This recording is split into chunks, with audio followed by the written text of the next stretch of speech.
Hey everybody, how's it going? A little bit of a hobby update video. I finished the robes for the Dark Angel model and Ahriman.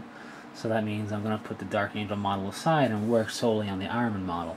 I still don't have the arms picked out because I haven't found the one arm I need for him to hold his crook staff. I forget what it's called, the actual term for it. I still haven't found that arm yet, so I gotta look for it. I'm gonna look for it during the hurricane tomorrow because I don't have anything else better to do aside from respond to any leaks that may happen, which I doubt. But just because everything is, the preparations were taken, so hopefully nothing will leak. But anyway, once I find the arms, I have the backpack. I can really finish the model, so I'm gonna finish as much as I can, provided. If I don't find the arm, then I'll have to bid order it or do something.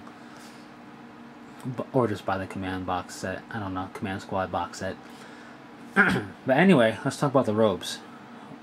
I base coat the entire model black because I don't like base coating in white really, and I don't have a nice spray white anyway, so I don't want to hand paint white. It takes forever to base coat it that way. So I base coat black. That's what I always do. Then when I want to do robes like this, I want to do a whitish color, or off-white type of color. Beiges robes. Anyway, when I want to do white, I pick a color to put down first that'll work. And by that I mean, since these robes have kind of a brownish, beigeish, tannish color going forward, I went for a very light brown, very light tan color, or brown tan hybrid color, because it would work well with the rest of the color scheme. When I do the raven wing white feathers on the bikes, I do shadow gray because it just works better as kind of a shading color towards the end, not the ends, but towards the in the recesses. You can also use shadow gray for armor, or regular gray for the same effect. It all depends what you're going for in your white, in my opinion.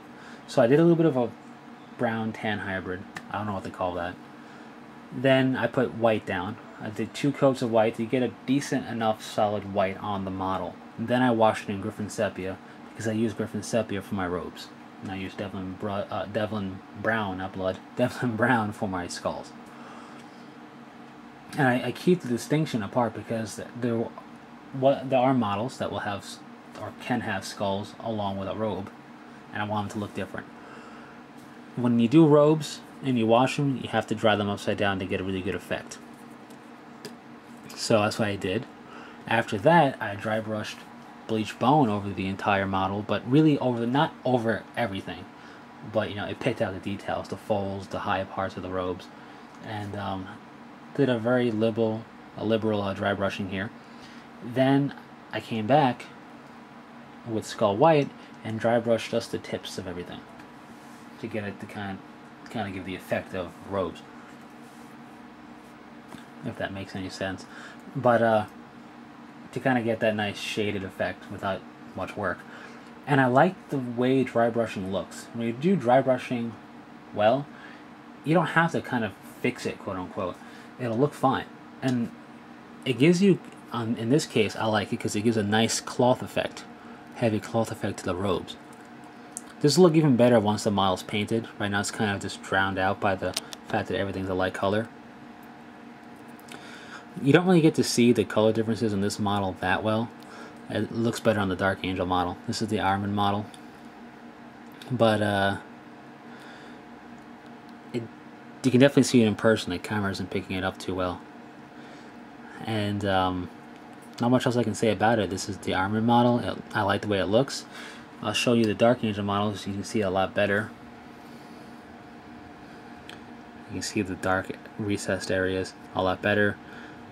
And the camera isn't really picking up the texture of the dry brushing that well. Not that it's really textured, obviously, but to me it just looks more like a heavy cloth than if you went ahead and did wet blending or careful painting. I just dry brushed it, and dry brushing isn't a sloppy technique if you do it. I mean, it's a little bit of a dirtier technique, as you can see I got on the model of the non-cloth parts, but it's a technique in its own right that can work and stand on its own. You don't have to go ahead and fix it up. It all depends on what you're doing it on and how you're doing it. But I really like how I came out on this model. This is a pewter model. If you're wondering why it looks different than the ones than Ahriman or the other plastic guys, is because this is a pewter model. So yeah, that's the robes. I'm gonna work on Ahriman now. I'm gonna do as much as I can for him. For example, if I'm missing that one arm, I'm gonna have to bid order it or buy the command squad box for it. But I'm gonna look, like I said during the hurricane, I think I said that because I got nothing better to do.